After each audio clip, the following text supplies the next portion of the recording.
Bienvenidos a Cruce de Palabras por Telesur. Soy Luis Hernández Navarro y para hablar sobre la reforma eléctrica que en México busca recuperar la rectoría del Estado sobre la industria, está con nosotros en el estudio el maestro Héctor Alonso Romero Gutiérrez. Alonso es ingeniero egresado del TEC de Monterrey y tiene una maestría en mercados y finanzas energéticas por la Universidad de Edimburgo. Alonso, muchísimas gracias por estar con nosotros. Gracias a ti, Luis, por la invitación. Una gran polvareda se ha levantado en la opinión pública mexicana alrededor de la iniciativa del presidente López Obrador por reformar el mercado eléctrico, la industria eléctrica nacional. A grandes rasgos, ¿tú cómo explicarías esta reforma? ¿En qué consiste, Alonso? Sí, la reforma yo diría que tiene tres puntos principales. Uno es el tema del litio, ¿no? Se mete ahí porque se reconoce que el litio es un mineral que va a ser estratégico, ya es estratégico, pero para el tema de la transición energética es fundamental, ¿no? Por el tema de las baterías y el rol que tiene que jugar en la electrificación del mundo. Entonces el litio se establece ahí como un mineral estratégico. La otra es corregir todo este esquema, que es un esquema heredado de las leyes del 92 y que pasó al nuevo esquema ahí a través de unos transitorios. Entonces corregir todo ese esquema y algunos abusos que ha habido sobre ese esquema. ¿En qué consiste este esquema, dirías tú? ¿En abrirle a la iniciativa privada la posibilidad de generar electricidad? Sí, y sobre todo en el tema de permitir que usaran las redes de transmisión y distribución, pero que los usaran a un costo muy por debajo del costo real, ¿no? Entonces eso genera ciertas distorsiones tanto en el esquema de mercado como a final de cuentas en el balance financiero de la CFE y de todos los mexicanos, porque al final lo que se hizo ahí es que, bueno, todas las pérdidas, pues aviéntaselas a la tarifa de los usuarios más chiquitos, ¿no? No lo notamos mucho nosotros porque si nos sube la tarifa 1 o 2 pesos, no lo ves, ¿no? Pero si consideras que somos 50, 60 millones de usuarios, pues 1 o 2 pesos va sumando, ¿no? Entonces, corrige esos esquemas. Y la tercera es, hemos visto en el mundo, estaba leyendo The Economist, New York Times, ¿no?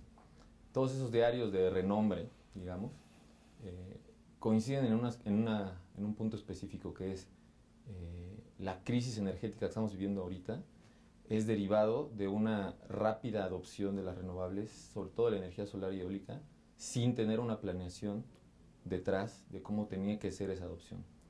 Y entonces lo que vamos a ver es que en el momento en el que tenemos que hacer una transición más acelerada por el tema del cambio climático, es donde hay un rechazo social más grande, porque debido a estas políticas, que además en todos lados dijeron va a bajar la electricidad, que eso es una cuestión que era imposible de lograr, ahora hay un rechazo social hacia ese tipo de tecnologías porque se hizo de manera desordenada. Entonces, en esta iniciativa de reforma se plantea eso, ¿no? Que sea el Estado el que ordene la transición, el que la lleve a cabo y el que establezca los lineamientos de cómo tiene que ser, porque el mercado es muy desordenado por naturaleza, ¿no? Es desordenado, entonces no se puede dejar a ese tipo de situaciones. La iniciativa privada, Alonso, ha alegado una y otra vez que con este esquema el Estado estaría ocupando un espacio que no le corresponde, que así funcionó en el pasado y que los resultados fueron malos, por decirlo muy simplificadamente. ¿Es eso cierto? No, para nada. Si nosotros vemos la iniciativa privada empieza a operar plantas de electricidad en el 2000 en México, a través de dos esquemas, ¿no? El esquema de autoabastecimiento y el esquema de productor independiente de energía. El esquema de productor independiente de energía fue una intermediación innecesaria, ¿no? Porque lo único que hicieron fue, la CFE me da un contrato de 25 años y con ese contrato asegurado voy y saco un crédito bancario. Lo mismo lo puede haber hecho la CFE sin necesidad de un tercero, ¿no? Pudo haber sacado un contrato igual. De todas formas, lo que avalaba ese contrato era el balance financiero de la CFE, que era el gobierno. Entonces, la CFE pudo haberlo hecho sin mayor problema, ¿no? Y en el otro esquema de autoabastecimiento, pues dependen totalmente de las redes de la Comisión Federal de Electricidad. La Comisión Federal había estado sosteniendo bien la demanda, junto con, desde los 60 hasta la fecha, lo hizo totalmente sola. Y el tema de la electricidad siempre ha sido una cuestión de acceso al energético, es una cuestión social, ¿no? Una cuestión de acceso a oportunidades, de mejora de vida, entonces, inclusive para garantizar algún tipo de derecho humano, ¿no? Entonces el Estado tiene que tener ahí una rectoría, porque, y no solo rectoría, sino propiedad, porque también esta industria, por su naturaleza, es muy sencillo que se genere un esquema de rentismo, ¿no? La electricidad es tan esencial que te permite extraer rentas desmesuradas. Entonces, el Estado tiene que estar ahí con una lógica diferente, ¿no? Que no debe ser maximizar utilidades, no debe ser, sino debe ser garantizar los menores costos y eso trasladarlo a un precio lo más bajo posible para que el beneficio de la sociedad pues, sea real, ¿no? Tú hablas de que en la legislación actual vienen dos figuras de generadores privados que pasan a la reforma de 2013 en transitorios.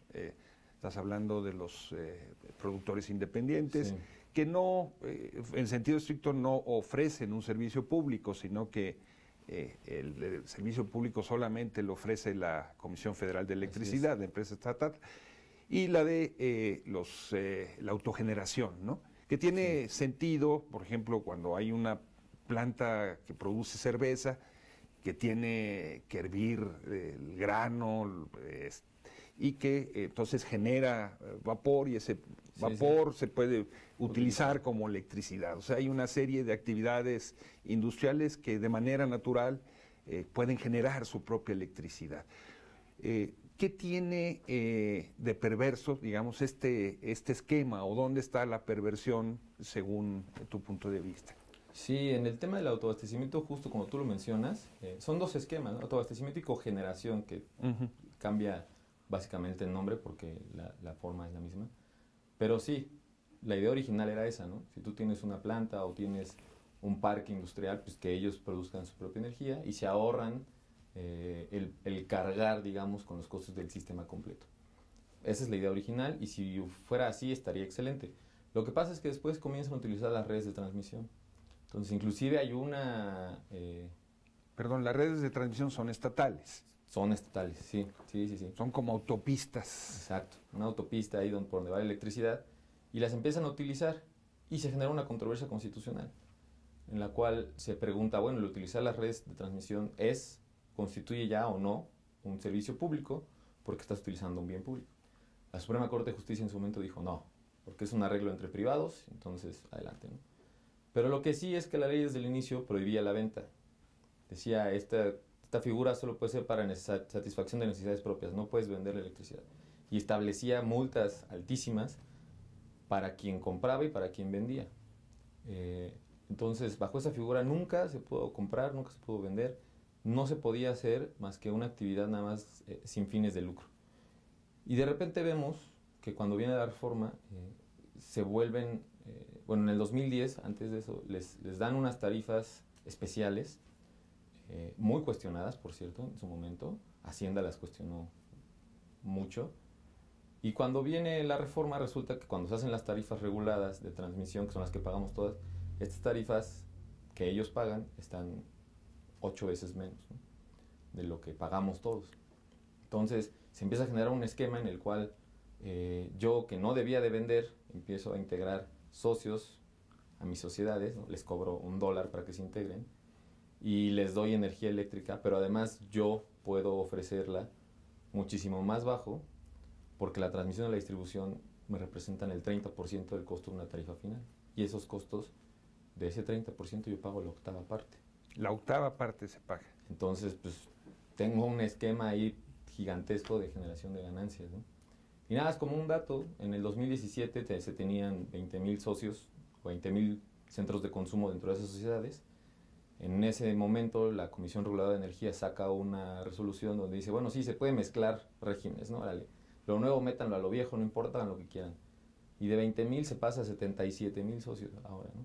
Entonces, nada, para que veamos ahí la cantidad de recursos que hay ahí que les permite competir en un mercado que no deberían de competir ellos. Podríamos hablar de que en el mundo del consumo de la electricidad en México tienes a los grandes consumidores comerciales o industriales que se abastecen por la vía de generadores privados, y por otro lado pues el común de los mortales como nosotros, sí, que tenemos que consumir nuestra electricidad de la Comisión Federal de Electricidad, de tal manera que los grandes negocios se lo quedan los privados y el Estado solamente se encarga de distribuir electricidad a quien pues no va a generar grandes ganancias. Tiene que vender esa electricidad de manera subsidiada. Sí, y no nada más eso, los esquemas que se generaron después de la reforma le fueron aventando todas las pérdidas, ¿no? a los usuarios básicos. Entonces, pues sí, todas las pérdidas que se generan en los esquemas de grandes consumos, en los esquemas heredados, en los nuevos esquemas, se aventaron ahí a través, ya sabes, ¿no? Fórmulas, manuales, cuestiones, tablas ahí ocultas, números que quién sabe cómo salieron, se le fueron cargando al suministro básico. Entonces, te digo, no vemos nosotros, o no lo notamos, porque son 3, 4 pesos, pero termina siendo muchísimo dinero que absorbemos. O sea, al final, el Estado y nosotros como consumidores subsidiamos a los grandes empresarios. Sí, sí, sí, sin duda. Y esto, digo, ha estado en la discusión pública, ¿no? Y pareciera ser que estamos hablando de opiniones, pero no estamos hablando de opiniones. Esto viene descrito en las bases del mercado, los manuales del mercado, ¿no? Cómo se va trasladando esas pérdidas. Y además también una figura que se llama el Monitor Independiente del Mercado, lo ha reportado año con año, 2017, 18, 19, sacó sus reportes y dijo, esto cuesta y esto se traslada. ¿Te parece, Alonso, si vamos a una pequeña pausa? Sí, adelante. Y amigos, amigas, no se vayan, volvemos en muy breves instantes.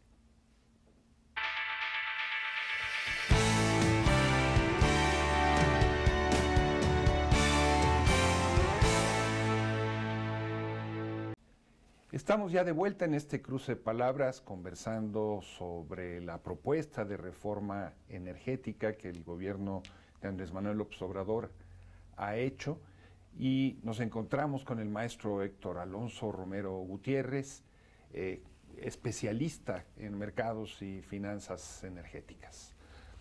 Alonso, en la iniciativa de reforma se habla de que la generación privada va a tener un tope. Sí. Y ese tope es menor al de la generación de la Comisión Federal de Electricidad, la empresa estatal generadora y distribuidora de electricidad de México. ¿No limita eso la libre competencia? Es que eso sería viéndolo bajo la lógica actual, ¿no? También esta reforma es un cambio total de paradigma y de modelo de la industria, ¿no? Entonces, justamente se regresa a que no hay monopolio, o bueno, no se considera monopolio el tema de la electricidad, se vuelve a poner en la Constitución. Entonces, digamos que la lógica de hablar de que si se limita o no la competencia, ya estaríamos juzgando bajo la lógica actual de un mercado abierto, ¿no? La reforma cambia esa lógica. Pero dentro del 46% que ellos pueden hacer, pueden competir entre ellos para vender electricidad. Pero sí hay que ver como un cambio de paradigma total lo que se está proponiendo, ¿no?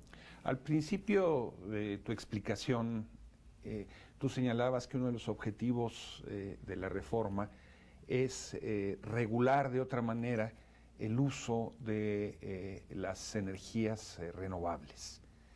Y nos decías que parte del problema en el planeta es que comenzó a generarse energía eólica o energía fotovoltaica de manera desregulada o de manera irracional. ¿No choca, digamos, este diagnóstico que haces con esta idea de que pues estamos en un proceso de calentamiento global, que el uso de los combustibles fósiles para generar electricidad es responsable de este calentamiento global, hacen falta estas energías limpias? ¿No entra eso en contradicción? No, para nada, porque digo, estamos muy acostumbrados a pensar que energía limpia es igual a solar y fotovoltaica, ¿no? Pero tenemos muchísimas otros tipos de energía limpia. Tenemos la nuclear, la geotermia, inclusive solar térmica, que esa puede operar en las noches, por ejemplo. Entonces hay una serie ahí de otros tipos de tecnologías que permiten tener energía limpia. El tema de las energías intermitentes o variables, que son exclusivamente la eólica y la solar fotovoltaica, es la cuestión del manejo de las redes, ¿no? La red eléctrica, digamos que tiene que estar en un balance en el tema del voltaje. Imaginemos que el voltaje es como la presión de unas tuberías. Entonces, si de repente se te cae la presión de un lado, pues va a salir el agua por allá, ¿no? Por todos lados. Te va a desbalancear esa tubería. Y así operan las redes eléctricas. Entonces, tú tienes que tener ese balance entre el consumo y la generación. ¿Qué pasa? Las personas imaginan que en el tema de la solar fotovoltaica el problema es en la noche. No es tanto ese problema, porque tú puedes buscar a qué hora se mete el sol y sabes con exactitud cómo va a ir bajando la intensidad solar, ¿no? Tú puedes programar prender las otras plantas. El gran problema es cuando te pasa una nube, ¿no? Y te baja la eficiencia de generación en un 20%, porque en ese momento tú tienes que tener una planta que tenga la capacidad de aumentar esa potencia tan rápido, si no te genera desbalances en tu sistema eléctrico y puede generar apagones. En el mejor de los casos, en el peor de los casos te genera pérdidas millonarias porque estás hablando de equipos conectados a la red que se pueden quemar. Entonces, por eso yo también decía que no se puede reducir el precio de las energías, porque el meter este tipo de tecnologías te conlleva un costo asociado de cuestiones adicionales en el sistema que te termina elevando el costo del sistema. Entonces, al final los consumidores no ven esa reducción. Hemos visto en días recientes, en el caso de México, declaraciones del embajador de Estados Unidos expresando su preocupación y informando que tuvo reuniones con los funcionarios mexicanos, pero luego dando conferencias de prensa. ¿Tú ves que hay una presión de las empresas estadounidenses para que esta reforma no camine? Sí, claro, porque el mercado actual está configurado para maximización de utilidades. Entonces, pues por supuesto que hay una presión, y no solo de empresas estadounidenses, ¿no? De empresas, sobre todo europeas, de que no camine esta Por ejemplo, reforma. Iberdrola, en el caso mexicano, que es tan importante, tiene el 20% de la generación. Sí, seguramente están preocupados, ¿no? Porque digo, el mercado está configurado para maximizar utilidades. No es otra cosa, es eso. ¿Y quiere eso decir que no están pensando en el interés público, que Sí, no están planificando a largo plazo, sino que buscan, como tú dices, obtener ganancias inmediatas? Sí, exactamente. Ese es el chiste de todo el mercado eléctrico, está hecho para eso, para que se maximice la utilidad de la empresa. ¿Y tú ves en el panorama otro tipo de presiones de estas empresas? No sabría decirlo. Yo creo que principalmente están utilizando la vía diplomática por ahora para presionar, sobre todo con el tema de los compromisos ambientales, ¿no? Que a través de los compromisos ambientales, digamos, se diga que... O sea, los compromisos ambientales que México tiene en el marco del TEMEC, del Tratado de Libre Comercio, por ejemplo. Sí, pero ahí es algo chistoso, ¿no? La CFE produce el 55% de la energía limpia del país. Entonces, digamos, si queremos decir, bueno, vamos a apoyar a la que más energía limpia produce, sería apoyar a la CFE, ¿no? Entonces, es algo interesante que toda la iniciativa privada, 80% de su generación es con combustible fósil y la CFE es solo el 65%. ¿Tienes una idea aproximada de la magnitud de los subsidios que reciben las empresas privadas en el sector eléctrico mexicano? Sí, La cuestión de la transmisión que veníamos comentando, que es el tema de los autoabastos, son 7,000 millones de pesos por año. 7,000 millones de pesos, a 20 pesos por dólar, por ponerlo fácil. Sí, estamos hablando de 300 millones de dólares más o menos, anuales. Entonces, esa es la magnitud del subsidio en ese terreno. Solo de la transmisión, ¿no? Y la distribución, así es. Aparte todo lo que tiene que ver con los costos de la generación, cómo se pagan, sí. No a partir de los de menor costo, sino de mayor, el efecto de las ganancias en cascada, etcétera, etcétera. Sí, ahí hay un dato que son cerca de 240,000 millones por la operación de todo este esquema, ¿no?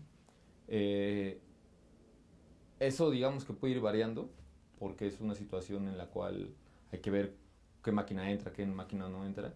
Entonces, 240,000 millones en el esquema nuevo y 7,000 millones de pesos anuales por subsidios a la transmisión.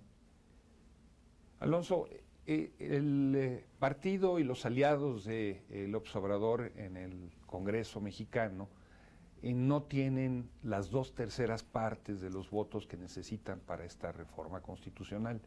Necesitarían que el bloque opositor se fracturara y una parte de ellos apoyar esta iniciativa. Si tú sacas tu bola de cristal para ver el futuro, ¿qué anticipas que puede suceder? Yo anticipo que el partido que es la clave, que sería en este caso el PRI, no va a votar a favor, pero podría salirse de la sala de discusión en protesta, ¿no? Y como recordamos, pues lo que marca la Constitución es 2/3 partes de los diputados presentes, ¿no? Entonces, yo creo que así va a suceder, principalmente porque el PRI pues, tiene que defender la postura de hace 6 años, ¿no? Donde ellos la promovieron, pero yo creo que el PRI también tiene que recordar sus orígenes nacionalistas, ¿no? Digo, ya ahora ya cambiaron un poquito, pero entonces yo auguro que no van a votar a favor, pero tampoco van a estar presentes. Entonces, ¿tú ves viable que esta reforma camine, a pesar de todo el escándalo que se ha hecho en el terreno mediático del embajador de Estados Unidos, de las empresas, atacando cada día a través de sus articulistas? Sí, yo sí veo viable que camine. No sencillo, pero viable, ¿no? Y el tema con los Estados Unidos yo creo que se va a resolver porque recordemos que hay elecciones intermedias allá, ¿no? Entonces nos pone en una posición un poco buena de este lado que el siguiente año tengan elecciones intermedias allá. Podemos hablar de que lo que anticipa esta reforma es una reestatización parcial del sector eléctrico.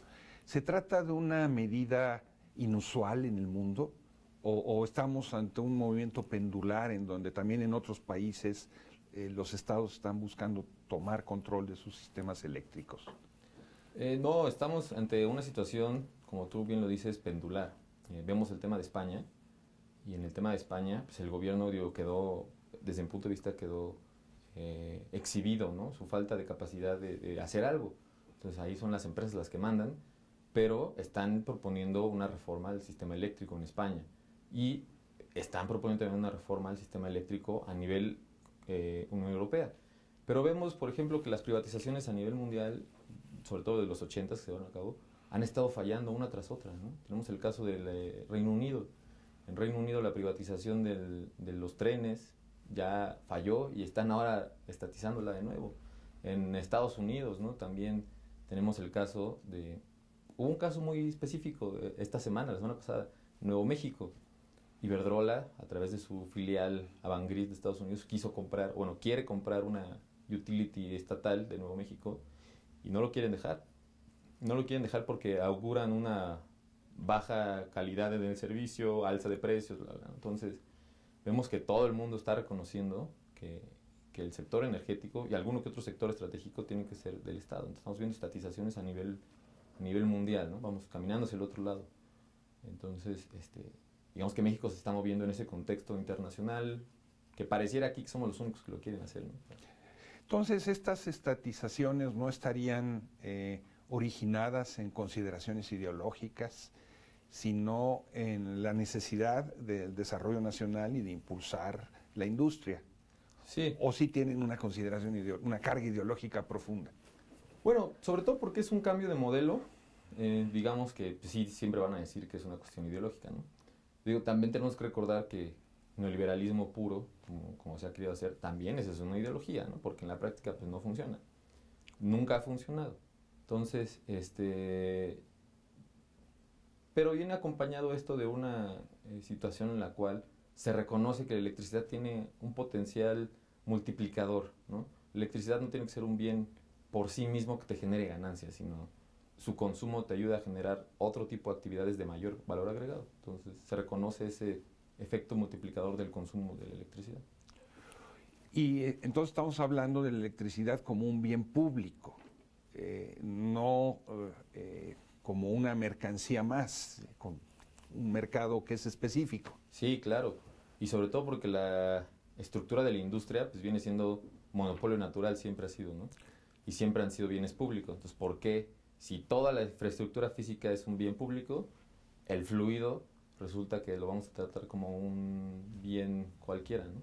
Alonso, muchísimas gracias por explicarnos un tema tan complejo de manera tan accesible. No, gracias a ti, Luis. Amigos, amigas, muchas gracias por su amable compañía el día de hoy. Ya saben, los esperamos la semana que viene aquí por Telesur. Hasta la próxima.